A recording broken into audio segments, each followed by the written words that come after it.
কেনেকে জানিলে জাজে ক'লে নেকি তেওঁলোকক দুৰ্বল বুলি? তেওঁলোকে ক'ৰ পৰা পঢ়িলে, ক'ৰ পৰা? ভিতৰত কয়ে লিখা আছে নে খয়ে লিখা আছে তেওঁলোকে দেখিলে ক'ৰ পৰা? আৰু জাজজনে তেওঁলোকক ক'লে নেকি দুৰ্বল বুলি? এতিয়া জাজেহে ক'ব, এতিয়া আপুনি মই কেনেকৈ ক'ম?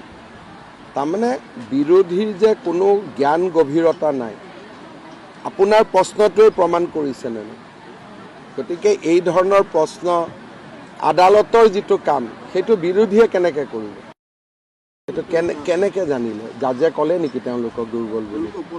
তেওঁলোকে ক'ৰ পৰা পঢ়িলে, ক'ৰ পৰা? ভিতৰত কয়ে লিখা আছে নে খয়ে লিখা আছে তেওঁলোকে দেখিলে ক'ৰ পৰা? আৰু জাজজনে তেওঁলোকক ক'লে নেকি দুৰ্বল বুলি? এতিয়া জাজেহে ক'ব, এতিয়া আপুনি মই কেনেকৈ ক'ম? তাৰমানে বিৰোধীৰ যে কোনো জ্ঞান গভীৰতা নাই, আপোনাৰ প্ৰশ্নটোৱে প্ৰমাণ কৰিছেনে নাই?